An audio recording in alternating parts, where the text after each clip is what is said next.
The sin of lying in Islam, a moral and spiritual violation. Introduction.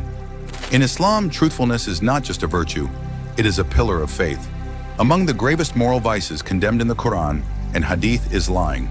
Telling lies is viewed as a major sin, kabira, and numerous narrations from the Holy Prophet and his Ahlul Bayt, the family of the Prophet, strongly denounce it.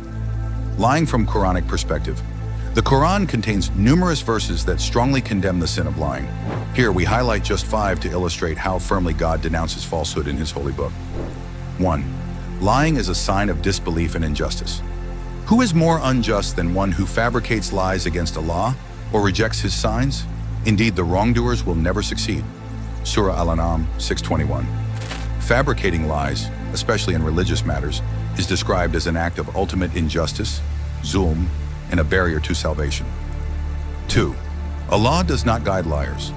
Indeed, Allah does not guide the one who is a liar and persistent denier. Surah Ghafir 40:28. This verse highlights a spiritual consequence of lying. The liar is deprived of divine guidance. 3. Lying is associated with hypocrisy. Allah bears witness that the hypocrites are liars. Surah Al-Munafiqun 63:1. Here, lying is not just a behavior but a core trait of hypocrites, who claim faith with their tongues but conceal disbelief in their hearts. 4. Lying invites divine curse. The curse of Allah is upon the liars.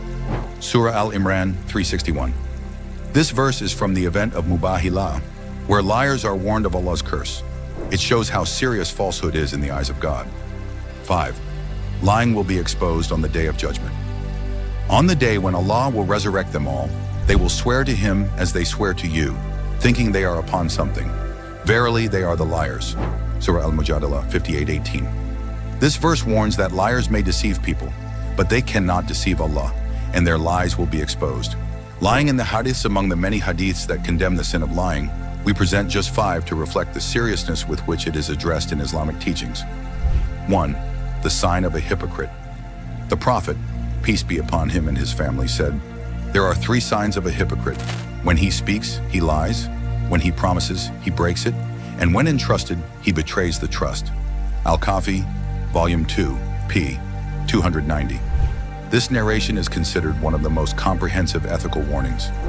Lying is directly linked to nifaq, hypocrisy, a spiritual disease worse than sin. 2. The key to all evils. Imam Ja'far al-Sadiq, peace be upon him, is reported to have said, "Lying is the key to all evils." Al-Kafi, Volume 2, p. 339. 3. Incompatible with true faith. Imam Sadiq, peace be upon him, said, "A believer may be tested with anything except treachery and lying." Al-Kafi, Volume 2, p. 340. This tradition reflects the belief that lying is fundamentally incompatible with true faith. Iman. A person who lies persistently undermines their spiritual integrity and severs their bond with Allah. The spiritual impact. Imam Ali, peace be upon him, said, "The worst of people is the one who lies, even in jest." Naj al-Balagha, Hikmah 290. Lying darkens the soul and weakens the taqwa, God consciousness of a believer. The Imams warn that habitual lying can lead to hypocrisy, nifaq, and a hypocrite, as per both Sunni and Shia hadiths, is one whose end is the fire. 5. Teaching children to avoid lies. The Islamic teachings place great emphasis on upbringing. In narrations attributed to Imam Ali Riza, peace be upon him, parents are advised never to lie to their children or in front of them, even in playful contexts. This instills in the child a natural respect for truthfulness from an early age. Exceptions.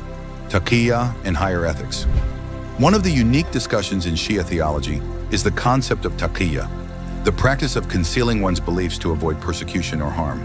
While it may involve withholding the truth or misleading an aggressor, it is not seen as unethical deceit, but a form of strategic self-preservation when truth-telling would cause unjust harm. Imam al-Sadiq, peace be upon him, said, "Taqiyya is my religion and the religion of my forefathers." Al-Kafi, Volume 2, p. 217. However, Shia scholars stress that even taqiyya does not allow lying in ordinary or selfish matters.